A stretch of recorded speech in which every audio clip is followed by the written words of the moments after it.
ruangan pertama dan singgah sana yang dapat dikatakan kerajaan Berau lah. Di sinilah dia menjawab salam itu. Oh, di sini ya, Pak? Di ruangan ini, Pak? Artinya siapa tuh bilang dia menjala di muara Sungai Birang katanya. Dapatlah buaya itu ukuran sejengkal. Dilepasnya karena kecil kan, pindah lagi ke tempat lain di jalannya, dapat lagi sampai 3 kali. Disimpan di sini. Jarinya 5 ya, Pak? Di meriam ini dipanaskan dengan api, dicampur batu. Kalau benar-benar panas, baru besi yang terpotong ini diurut begini. Ini bekas-bekas, ini bekas-bekas tangan saktinya nih. Nah kalau ini istilahnya dispenser zaman dulu.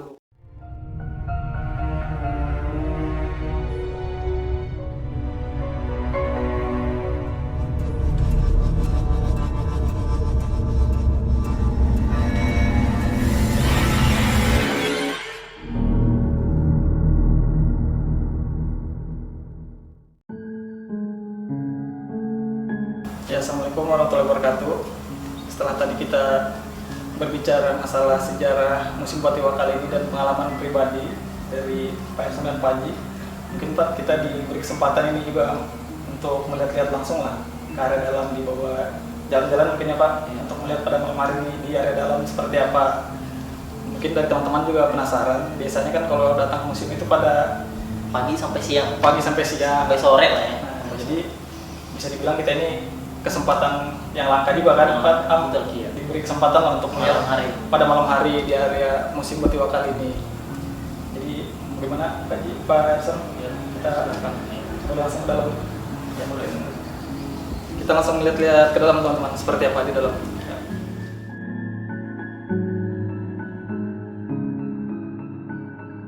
Ya, teman-teman, sekarang kita ada di dalam museum, masih bersama Fadli juga ya. Saya nyalakan lampunya dulu lah. Pak Ersan dan Pak Haji juga. Gimana? Baru pertama kali juga Kang untuk melihat Museum Patiwa kali ini pada malam hari. Malam biasanya sih waktu itu siang kan. Biasanya siang. Iya. Kalau kali gimana? Malam pertama Pak? Ini pengalaman pertama. Jadi selama di Berau baru kali ini malam hari ke museum Patiwa kan. Jadi mulai dari mana kan kita Pak? Ya, mulai dari sini. Dari sini. Nah, sini ruangan pertama dan singgah sana yang dapat dikatakan kerajaan Berau lah, kerajaan Gunung Tabur. Kerajaan Gunung Tabur. Bentuknya. Nanti di sini dipajang oleh foto Sultan Ahmad Maulana. Kebetulan beliau pernah memerintah di istana ini juga. Jadi di sinilah beliau duduk lah waktu itu. Kalau untuk singgasananya ini Pak, masih yang asli dipakai beliau apa ya sudah replikanya Pak? Sudah replika, replika. Karena pada saat pengumuman tahun 1945 itu mengalami kehancuran. Nah, dibuatlah bentuknya yang agak mirip lah. Disesuaikan dengan keadaan aslinya. Keadaan aslinya seperti itu. Iya. Nah kalau museum yang asli, museum yang istananya dulu zaman Haji Kuning Ghazali Mahyudin kurang lebih seperti itulah bentuknya. Oh, yang di fotonya Pak. Kayak jadi ini teman-teman foto Keraton Gunung Tabur tahun 1830 ya Pak. Ini yang yang Keraton Gunung Tabur 1830 dulu Pak ya. Yang dibom hancur pada tahun 1945 itu kurang lebih bentuknya. Aja yang kita ceritakan bangunan yang tua lebih besar dari ini lagi. Kita lihat pakaiannya itu menggunakan jas putih Pak. Jas putih. Ini istilah zaman dulu itu pakaian swapraja zaman Swapraja. dulu itu. Iya. Jadi yang di tengah itu unik, pakai celana pendek, itu sebelahnya itu dia pernah sekolah di zaman Belanda, sekolah bahasa Belanda, begitu pakaiannya. Seorang pangeran anak dari Sultan Ahmad Maulana. Cuma sayangnya umur 18 tahun beliau meninggal. Meninggal ya, karena sakit. Nah, itu pakaian waktu dia sekolah zaman Belanda. Ini yang pakaian asli Ratu Rakba, orang tua dari Raja Muda zaman. Oh, ini pakaian asli nih ya Pak? Pakaian asli. Pakaian asli. Istri dari Sultan Ahmad Maulana. Jadi 1921 sampai 1951 masa pemerintahnya. Nah, kalau yang di bawah ini senjata yang pernah digunakan oleh Sultan Ahmad Maulana, lengkap dengan stempelnya juga ada. Itu stempelnya teman-teman. Kuningan. Oh, dari Kuningan ini, Pak? Kuningan. Kuningan. Ini pedang ini dalam keadaan buka dari sarung, dilepas dari sarung. Oh. Mungkin kita langsung ke ruangan selanjutnya. Iya, boleh.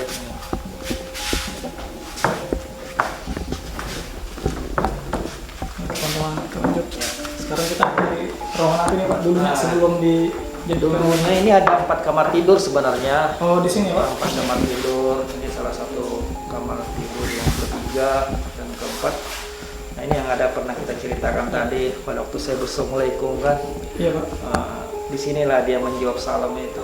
Oh, di sini ya, Pak. Disinilah. Di ruangan ini, Pak. Artinya siapa tuh bilang.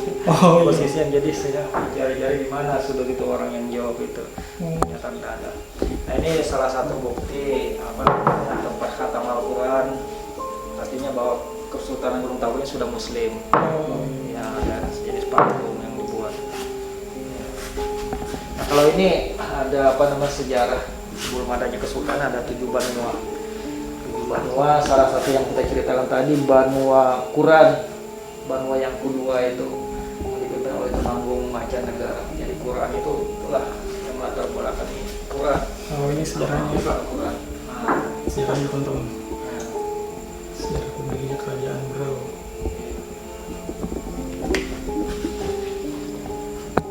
Kalau dari barang-barang yang di museum ini, Pak, memang rata-rata dari yang maksudnya kepemilikannya dari keturunan apa ada dari masyarakat luar yang misalnya menemukan gitu, Pak, baru diserahkan ke area museum. Ya, tergabung, artinya ada warisan dari Kesultanan, ada juga istilahnya berupa barang titipan. Oh, ada juga dari masyarakat yang di sini, Pak. Nah, dititipkan di sini juga ada.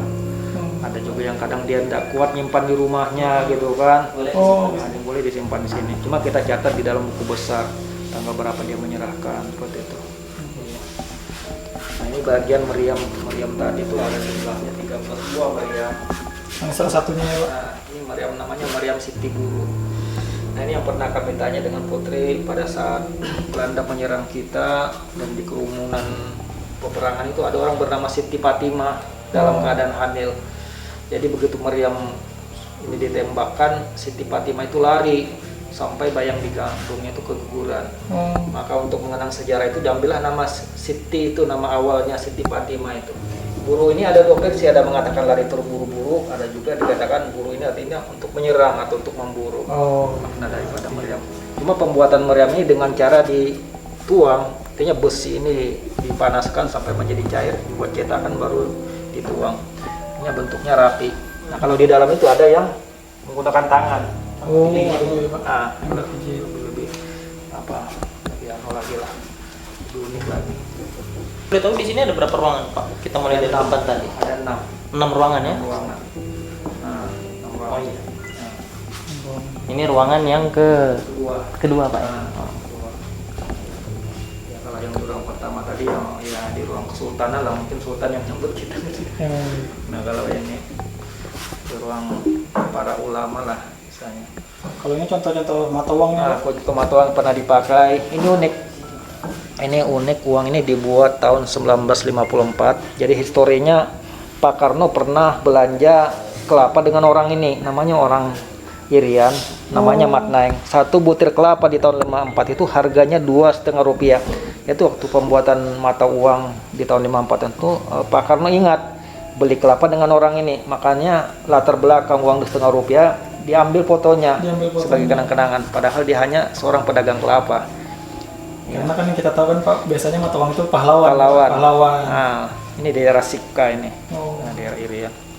Tuh, kemudian ada uang-uang yang lain. Ini koleksi mata uang. Kalau ini dari luar negeri.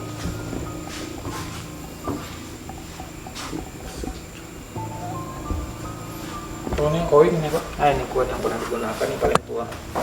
Tahun 1858. Tahun 1858. Uang koin tertua. Ini lengkap dengan tahunnya. Iya. 25 sen, 1 sen. Gimana, sudah pernah lihat kamu ngomong ini? Baru. Oh, Sini ada unik juga nih yang sebelah ini. Biasanya kan. Di dalam di atas ini ada koleksi buaya. Oh, Cuma iya. uniknya jarinya di bagian depan itu 5. Oh.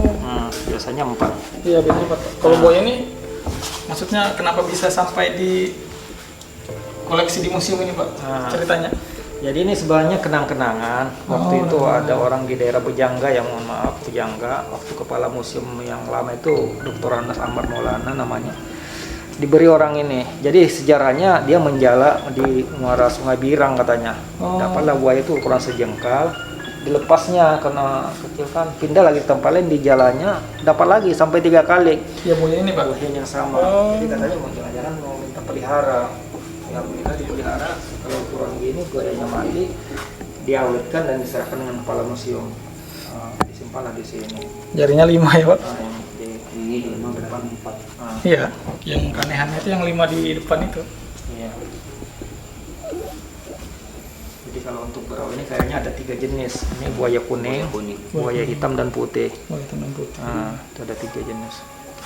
Di dalam ruangan ini hampir semua barang Pak yang tadi Bapak sampaikan, titipan orang dari luar yang nitipkan ke sini karena kurang nggak tahan menyimpan, jadi dititipkan di ruangan ini semua atau gimana?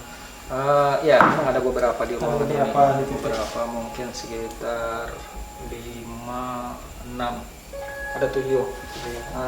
Salah satunya mungkin yang di atas ini. Ini kami sampaikan identitasnya, namanya Muslimin. Kita tahun 93 menitipkan di sini. Artinya dia tidak kuat nyimpan di rumahnya. Simpan sini. Kayaknya dapat mimpi dia malah. Dapat mimpi supaya disimpan di sini. Itulah yang di atas ini, kerisnya tanpa sarung. Keris tanpa sarung. Cuma dengan ini juga yang di bawah ini. Nah, ini ada 3 jenis benda. Ini orang kita disembunyikan identitasnya dari Teluk Bayur, itu menitip. Harga barang ini dibelinya dengan harga 1,5 juta 3 benda ini. Waktu dia disimpannya sakit dia, sakit. Diserahkanlah dengan adiknya. Contohnya adik yang nyimpan pun sakit. Makanya mereka sekeluarga musyawarah supaya dititipkan di sini. Mungkin itu salah satu ininya kan tak sanggupnya. Ya mungkin benda itu tidak cocok atau seperti apa. Itu kayaknya tongkat Soekarno, cuma di dalamnya keris. Itu bisa dilepas itu ya Pak? Bisa. Bisa dilepas. Kayak tongkat-tongkat raja itu. Itu keris. Kita lanjut lagi. Ini ruangan apa ini Pak? Di sini ruang tempat melahirkan. Tempat. Itu Pak Irfan bisa menjelaskan di ruangan ini. Kalau orang Bahari, Iya Pak. orang dulu kalau habis melahirkan itu dibaringkan di ranjang yang agak menang supaya darahnya Memang ranjangnya memang bentuknya agak turun. dengan supaya makan supaya cepat dengan proses penyembuhan. Kalau pakai ini anunya, ini biji janggi. Buah dulu sih. Ini bijinya kayak atau buahnya. Iya betul. Nah ini Bijinya besar. untuk kalau sebelum melahirkan dan habis melahirkan itu minum air dusun. Ada di situ. Ibaratnya penawarnya lah. Mungkin supaya cepat sembuh mungkin Pak. Iya. Supaya cepat betul. Proses anunya, tasmiahnya. Kalau ini Pak, ranjang sama untuk gantungan ayunannya masih asli Pak, apa replika? Replika juga. Replika juga Pak. Kalau ranjangnya sama Pak? Iya, replika. Replika juga. Oke. Barang-barang dulu nih Pak. Kalau dulunya sebelum jadi ini ruangannya masih memang dulunya tempat melahirkan tadi ya Pak? Iya, tempat melahirkan. Tempat melahirkan dulunya. Jadi kalau yang kuningan-kuningan itu asalnya dari Jawa Tengah. Keramik itu dari Cina. Nah, ini tempat ruang penerbangan bayi anak yang lahir bulan Safar. Ya, keyakinan orang Berau. Katanya orang anak lahir bulan Safar ini karakternya keras, marah. Jadi ditimbang pakai buah ini dengan hakikat dia sifatnya itu dingin, sejuk seperti buah itu.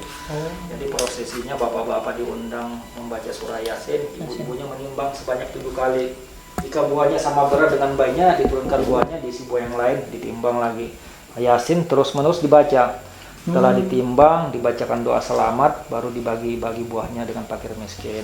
Namun sebelum acara proses penimbangan itu, anaknya juga diberi nama. Kalau laki-laki Saparudin namanya, kalau perempuan Saparina, Saparia atau Saparingga. Tinggal ditambah-tambahin nama-nama yang lain. Iya, itulah kearifan lokal. Kita pindah ke ruang 4. Ini ruang 4 ini Pak. Nah, ruang 4. Nah, ini meriamnya. Meriam yang ke-14 buah. Artinya di antara yang besar ini yang ke-14. Ini meriam ini yang dibuat oleh si petani. Yang diberi gelar meriam pijitan. Jadi meriam ini 3 buah besi yang disambungkan. Kalau alam maka besi di dalam keadaan berlubang atau seperti apa, yang 4 itu 3 benda yang disambungkan. Ini besi potongan pertama, kedua, dan ketiga. Jadi proses pembuatan ini, meriam ini dipanaskan dengan api, dicampur batu. Kalau benar-benar panas, baru besi yang terpotong ini diurut begini. Ini bekas-bekas, ini bekas-bekas tangan saktinya nih. Nah, beri nama meriam pijitan. Nah, kalau kita untuk membuktikan fisiknya bisa, jari kita masukkan di lekukannya ini. Ini ngepres ini jari kita enak masuknya. Pas. Boleh saya coba Pak? Boleh. Nah. Kita coba teman-teman. Nah. Oh iya, pas ya. Pas teman-teman memang dipijit. Udah terasa lagi dikeremas lah bahasanya. Iya. Nah, kalau ini memang diserahkan ke museum ya Pak? Ya, ini diserahkan kepada, di zaman itu diperkirakan zaman Sultan Muhammad Amiruddin. Memang benda ini pernah digunakan menyerang Belanda waktu itu, karena terdengar oleh Sultan kalau kita perang itu katanya harus bersatu, jangan sendiri-sendiri. Tapi karena meriam ini unik, akhirnya benda ini disimpan. Dan si petani itu menjadi pengawal raja waktu itu. Oh, awalnya orang biasa ya Pak? Orang biasa. Orang biasa. Karena mempunyai kelebihan dan bendanya sakral, ditaruhlah. Ini katanya seperti apa? Benda keramat lah istilahnya. Benda keramat. Itu dikeramatkan. Makanya dikasih kain kuning ini kan sebagai apa? Penghargaan lah. Penghargaan. Nah, kalau istilah kita ini pakaiannya.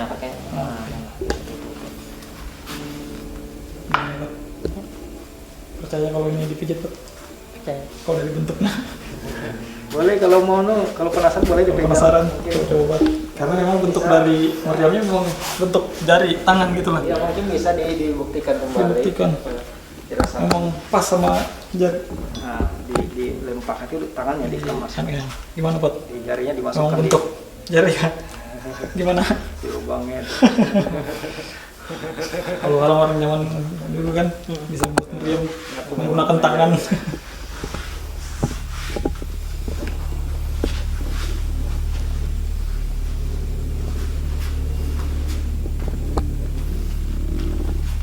Cara meledakkan ini dikasih emisi udara depan kan padat-padat, baru pelurunya cuma agak kecil lagi. Setelah pelurunya masuk baru dinyalakan pakai sumbunya, ada lubangnya sini. Tapi jarak tembaknya ini pernah tentara ke sini, Kodim ini pernah dia menggunakan begini 300 meter katanya. Oh, 300 meter. 300 meter jarak tempuhnya. Kalau ini 10 kilo lebih, ini bisa juga kalau mau dicoba beratnya 10 kilo. 10 kilo. Kalau mau coba coba angkat. Ini 10 kilo nih Pak? Kilo. Memang berat ini teman-teman. Jadi buktikan datang ke museum. Memang 10 kilo ini. Kata sama. Jangan tangan satu. Jangan tangan satu. Ini pelurunya ini pernah dipakai juga dulu ya Pak? Hasilnya sisa peluru yang pernah terlontar ini. Oh, yang pernah terlontar.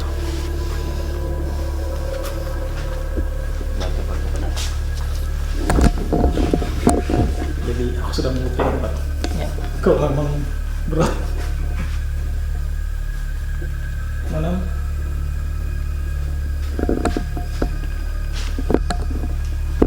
Ini tempatan Ini tempat ini Pak. pernikahan. Oh, ini pernikahan ini Pak. Pelaminan. Ya, pelaminan. Rasulullah haji, sedih dan kaya.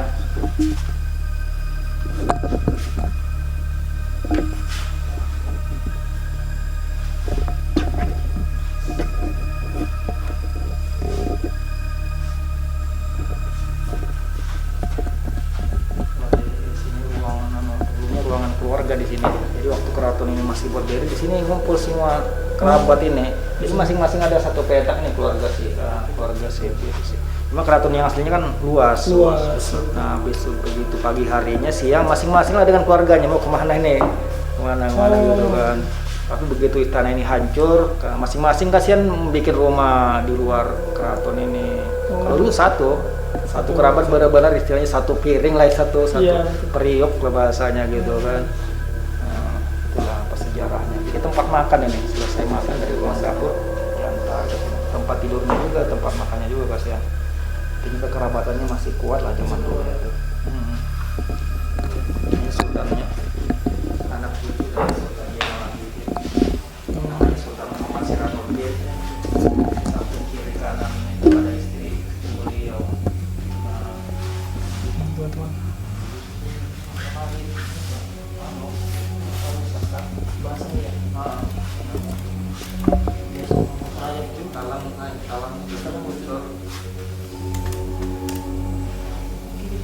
Boleh?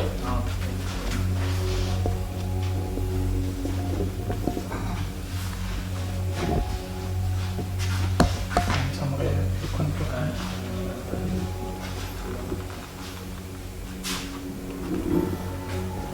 Ini tempat dipingit. Sebelum bersanding. bersanding ya, Kan ada pengaruh-pengaruh ajaran Islam kan. Di zaman dulu itu disembunyikan lah mempelai wanitanya itu, baru kemudian nikah.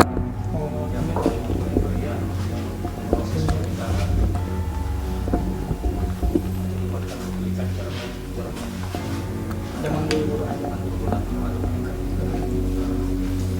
Rata-rata yang dari kayu hancur semua hubungan itu, kecuali yang dari kuningan masih bertahan pakaian masih yang sempat diselamatkan waktu itu.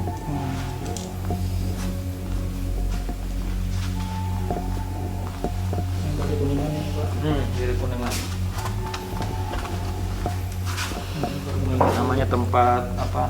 Undam, tempat bayar zakat fitrah. Sudah bulan puasa kan kita bayar zakat fitrah 2,5 kilo beras. Ya, tempat nyimpannya di sini. Kemudian dibungkus dengan kain kuning. Nah, diserahkan dengan orang yang wajib untuk menerima, orang 8 istilahnya. Kalau ini kotak untuk apa nih, Pak? Ini lisnar, tempat perhiasan. Apa perhiasan ini, Pak? Ada yang model kecil, ada juga yang model besar. Ya, jenisnya beda-beda. Soalnya saya waktu di Keraton Sambaliung lihat juga yang kotak ini, Pak. Cuma dia ditaruh di kamar. Ternyata perhiasan juga sih. Iya. Sama. Sedikit mau tanya nih Pak. Jadi kan kerajaan Gunung Tambur ini dulu sama-sama Liung dulu kan sebelum pecah Sultan. bahasanya dulu. Nah jadi apakah semua barang yang ada di Keraton Sambaliung itu apakah dari sini atau mereka ada punya sendiri? Masing-masing warisan. Masing-masing. Jadi kalau di sini jangankan beda-beda kesultanan sudah kan, beda keluarga itu beda warisan biasanya. Betul. Ini warisan Sultan Siranuddin. Begitu nanti Ahmad Maulana punya anak ya ada warisan tersendiri lagi gitu. Nah, tapi berhubung ini dijadikan museum, ya gabung. Betul. Artinya ada juga warisan dari Sultan Ahmad Maulana, Sultan Siranuddin atau dari masyarakat juga ada gabung lah di sini waktu itu. Oke, kita langsung ke ruangan terakhir nih Pak ya. Belum. Kelima.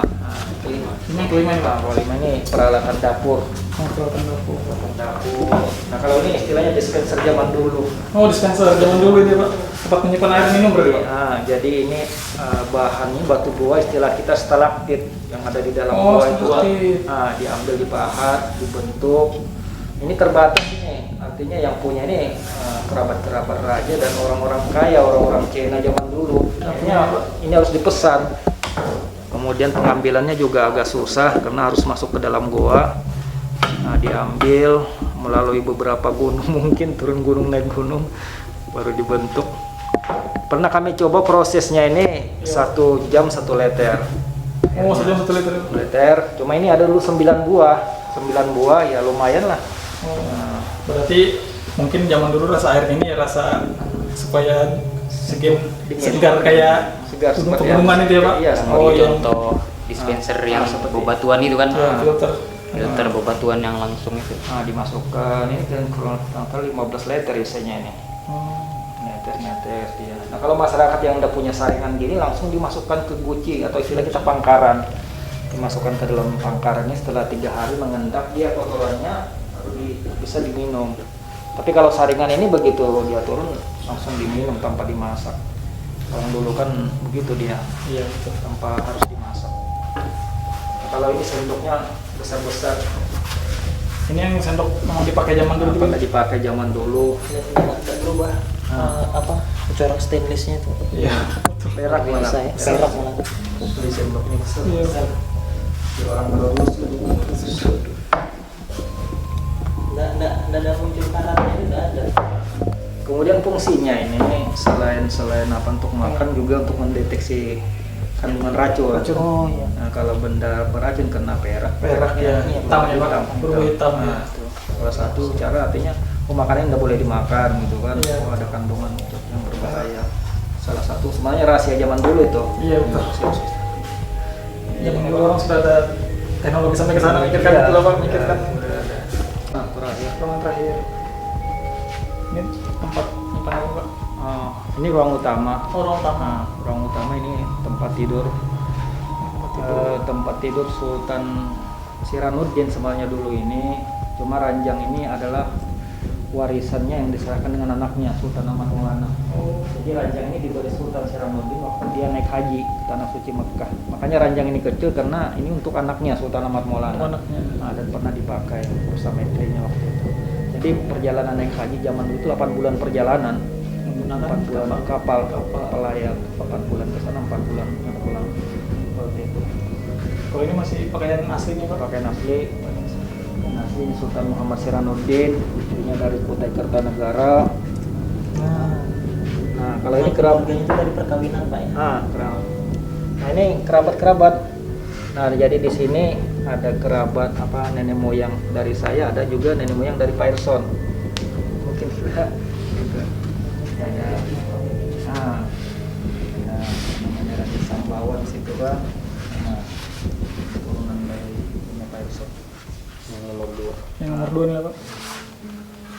Tapi kalau yang tertulis di sini namanya AJI Pak, ejaan. Kalau yang sekarang pakai D Pak. Nah, Kayak itu ya. Iya. ADJI. Sebenarnya tergantung penggunaan ejaan waktu itu. Oh, iya. Haji. Kalau ini kan zaman sebelum ejaan haji itu. betul. 30-an masih pakai haji.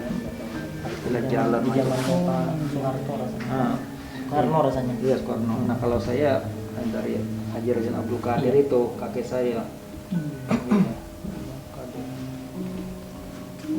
Ini topi asli yang pernah dipakai oleh yang keempat itu Haji Rajan Hasan. Ini topi aslinya. Pernah dipakai. Asli. Nah, ini pakaian menteri yang pernah menjabat itu Datu Maharaja Dinda, kemudian Datu Bandahara, dan Pangeran Mangkunegara. Jadi menteri inilah mencatat permasalahan kesultanan. Oh. Tangan kanannya raja lah. Gitu. Kapal yang masuk, siapa kaptennya, barang apa yang dibawa, kapan dia pulang, acara penghukuman, siapa yang harus dihukum, macam dia yang mencatat. Laporkan dengan raja. Kedintiknya ini daun apa ya? Ini kayaknya bunga padi. Bunga padi. Bunga padi. Seluruh padi. Nah, ini kan melambangkan kemakmuran. Seperti itu. Ini topinya juga yang asli ini yang pernah dipakai oleh Sultan Muhammad Siranuddin. Nah, 1892 sampai 1921 masa pemerintahannya. Istri ini dari Kutai Kertanegara, Haji Dayang. Jadi teman-teman tadi kita sudah lihat ke dalam Museum Bupati Wakal yang berada di Kecamatan Tabur sama Padli Am juga di mana Pak? Baru setelah lihat tadi. Setelah kita masuk tadi mulai dari depan sampai 6 ruangan di dalam ya bersama Bapak Erson dan Bapak Adi Suhaidi Pak ya. Nah jadi kondisi di dalam sangat terawat. Yang pertama bersih, kemudian semua barang-barang tertata rapi di setiap ruangan.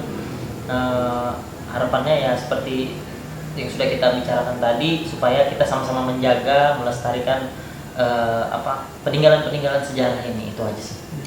Mudah-mudahan setelah dari melihat video kita tadi mungkin banyak lah wisatawan di sini harapannya Pak.